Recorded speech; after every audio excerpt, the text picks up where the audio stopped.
Hi, everybody. This is Martin Nutty with the Irish Stew podcast, and I'm joined by my partner, John Lee, and we're just back from a trip to Ireland, which we want to tell you about. So, John, we have a tagline for this trip. Tell me about it. Yeah, our road trip this time around, our second road trip, was titled Off the Beaten Craic in the Hidden Heartlands. We found it was a place deserving of more attention. And so this is going to be a departure from what we normally do in a podcast, because usually we're focusing on a person, but in this particular case, we're not just focusing on a person, but we're talking about the place that they live in. The Hidden Heartlands, essentially the Irish Midlands, which Martin used sometimes called drive-through country. Yeah, that's a take on flyover states. And I think a lot of times people, when they're visiting Ireland, drive through these counties, and there's a lot to see. But what we want to do is give a sense of what can actually be done in a week, although our trip was actually 8 days, in all honesty. And the nice thing is we found that even though this is not the first area in anyone's tourist list of Ireland, we could have used much more time to see the things that we both planned to see and then just stumbled across off the beaten craic. We should remind listeners what craic means in this case. It doesn't represent a fissure in a piece of pottery, but actually craic is the Gaelic for fun. But we also chose to travel at a particular time of year, shoulder season. I don't like crowds. I live in New York City. When I go on vacation, I want to get away from crowds. So shoulder season, meaning not summer. Yeah, it makes for easier travel, reservations at places. Let's be honest, we did not hit the world's best weather while we were in Ireland. And once we accepted that, we just kept moving and we would hit places. We'd work our travel schedule around the weather to a certain extent.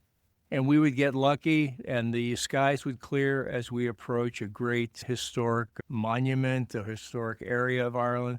And we would pretty much have the place to ourselves. So our Instagram moments were captured free of other travelers and tourists around the landscape.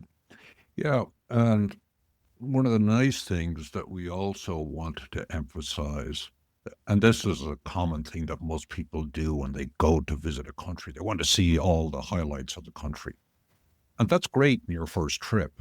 But what we really wanted to emphasize was the virtue of slowing things down. In other words, not trying to be everywhere in the country.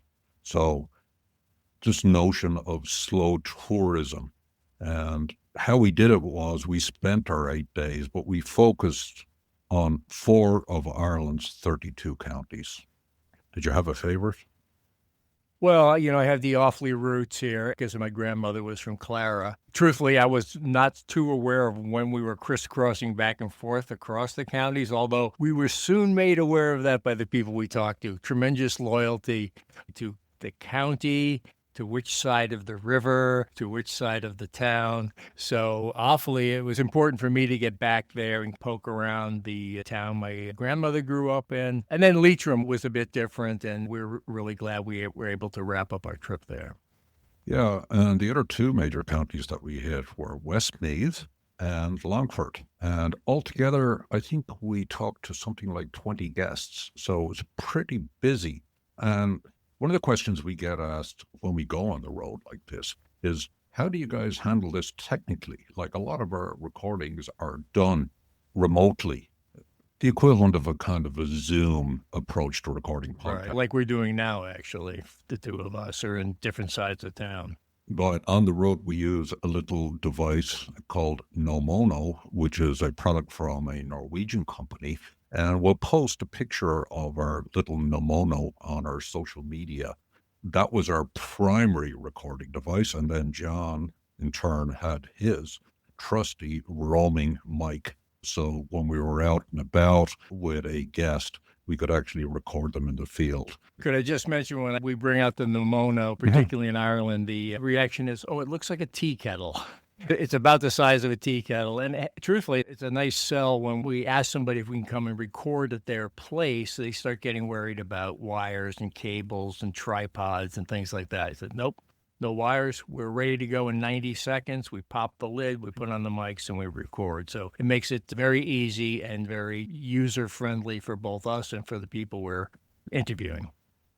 So, just to tell the listeners some of the topics they can expect to hear about, let's list out a few, John. Why don't you kick it off? Sure. Well, agriculture, a lot of that going on in the Midlands, archaeology, and we have some great insights coming up on biodiversity. And we paid a visit to a food hub. We also engaged in a lot of history because that's inescapable when you're on the road in Ireland. We enjoyed some great hospitality. We tell you about it. We encounter threads of literature throughout the region, and we really took a deep dive into organic farming that's going on in the Midlands. And no trip to Ireland is complete without a visit to a couple of pretty incredible pubs, and that's certainly going to be part of what you'll hear. But I have to say, I had one of the best meals of my life on this trip in Ireland, so that'll actually be coming out in our first episode. We also went to wandering because you have to get out of the car to really enjoy this, and that's kind of part of that slow down tourism. So walking tours were certainly part of what we were at. And needless to say, when you're out and it's a little bit cold, you might need to fortify yourself with a little of Ireland's famous beverages. So there were episodes which featured whiskey and gin. And I think Martin and I both sense a great feeling for community that we encountered as we talk to people who are working hard to make positive changes where they live, to keep the history alive and to keep people engaged. Some very impressive folks. This is what you have time for when you engage in a more slow tourism approach. And I should mention, we spent a lot of time in bogs. So you're going to hear some interesting stories about the Irish bog.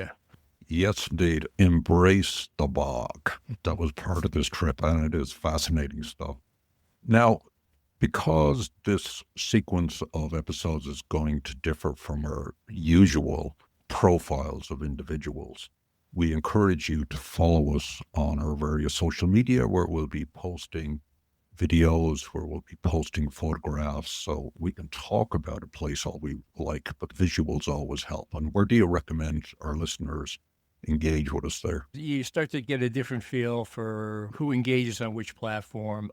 There's certain messages that people really respond to on LinkedIn, so we're quite active there. Instagram, obviously, with the video and the photography aspect, Facebook as well. And we've posted quite a bit so far, but now that we have this more day-by-day approach that will play out as we roll out this season, we have a chance to really put together some visuals to complement our audio episodes. And then, of course, there is our website, which if you haven't visited, I strongly recommend you do so. That is irishstewpodcast.com.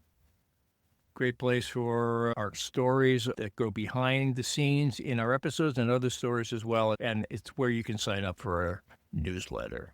So, going forward, what can you expect in terms of episodes when they will all appear? Beginning the week after this, our first episode will hit. And what we're really trying to do, wherever possible, is release episodes that belong to a particular day and a particular place. Occasionally, we'll deviate from that. But what we wanted to do is give a sense of travel, of place. So even if somebody wanted to come close to duplicating what we were going to do, that would actually be a possibility. So please join us for the trip. We'd love to have you come along with us. Make sure you're a subscriber. Follow us on all our social media platforms. And please do join us as we explore Ireland's hidden heartlands. And finally, a big thank you to Tourism Ireland and Fáilte Ireland for their support in making this podcast series possible. Without their logistical support, introductions, and just generally smoothing the way, I don't think we would have had as good an experience or be able to bring as good an experience to you. I 100% agree with you there, Martin. And we also want to thank Joseph Gilhooly and his team at the Leitrim County Council for opening so many doors for us there and giving us a great experience in Carrick-on-Shannon and Drumshanbo. And before you visit the Hidden Heartlands or any region across the island of Ireland, be sure to log into Ireland.com for all the information and inspiration you need to plan a memorable trip. And with that, make sure you're following Irish Stew Podcast on your podcast platform of choice so you don't miss out on a great road trip across Ireland's hidden heartlands. Off the Beaten Craic.